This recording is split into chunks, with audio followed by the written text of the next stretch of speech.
ତ ଦେଖିପାରୁଛୁ ମୁଁ ଆଜି ଏବେ ସକାଳୁ ସକାଳୁ ଆସିକି କେଉଁଠି ପହଞ୍ଚୁଛି ଖାଲି ଦେଖିପାରୁଛୁ। ତ ସକାଳୁ ସକାଳୁ ପହଞ୍ଚୁଛି ଆମର ଇମାମି ଜଗନ୍ନାଥ ମନ୍ଦିରରେ ସକାଳୁ ପାଖାପାଖି 8ଟା ପାଖାପାଖି ହେଇଯିବ। ମୁଁ ଆସିକି ପହଞ୍ଚିଲି ମାନେ ଆସି ପହଞ୍ଚିଲା ପରେ ଦର୍ଶନ କଲା ପରେ ଯେ ଶାନ୍ତି ଲାଗୁଛୁ କହିବା ପାଇଁ ଦେଖିନେ ଆମେ ଜଗନ୍ନାଥ ମନ୍ଦିର ଆସି ଆଉ ଏଠିକାର ଯେ ପ୍ଲେସ୍ଟା ଗୋଟେ ଦେଖିକି ନାଇଁ ଯେ ଫୁଲ ଗାର୍ଡ଼େନ୍ ଆଉ ଏ ଯେ କଳାକୃତି ସବୁ ଜିନିଷ ସବୁ ଅଛି ଦେଖିଲା ପରେ ଯେ ଲାଗୁଛୁ ଓହ ମାନେ ଏଇଟା ଶାନ୍ତି ଲାଗୁଛି ଏ ଜାଗା ପ୍ଲେସ୍କୁ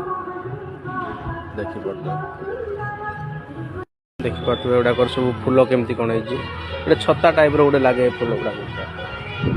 ଦେଖିପାରୁଥିବେ ସେ ଫୁଲ କେମିତି କ'ଣ ହେଇଛି ଗାର୍ଡ଼େନ୍ର ଫୁଲ ବହୁତ ବଢ଼ିଆ ଲାଗୁଛି ପୁରା ଜାଗାଟା ଏ ଯେ ଫୁଲ ଗଛ ହେଇକି ଆହୁରି ସୁନ୍ଦର ଲାଗୁଛି ଆଉ ସେପଟେ ତ ପୁରା ବଡ଼ ବଡ଼ ସବୁ ଗେଣ୍ଡୁ ଫୁଲ ହେଇଛି ସବୁ ଠାକୁରଙ୍କ ପାଇଁ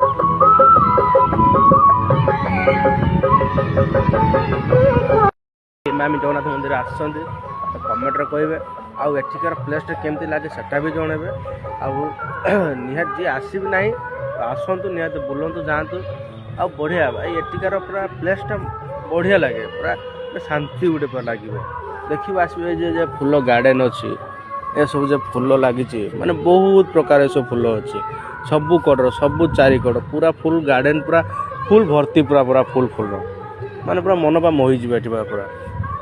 ଏଇଟା ଗୋଟେ ଦେଖ ଗୋଟେ ଶଙ୍ଖ ଟାଇପ୍ର ଏଟା ଗୋଟେ କରିଛନ୍ତି ଗଛଟାକୁ ବହୁତ ପ୍ରକାରର ସବୁ ଗଛ ଅଛି ସବୁ ଆଉ ତ ଆମର ଜଗନ୍ନାଥ ମନ୍ଦିର ରହିଲେ ଆଉ ଆଠୁ ବଡ଼ କ'ଣ ଆଉ ଏଇ ତ ଖୁସି ଏଇ ତ ଶାନ୍ତି ଜଗତରନାଥ ଜଗନ୍ନାଥ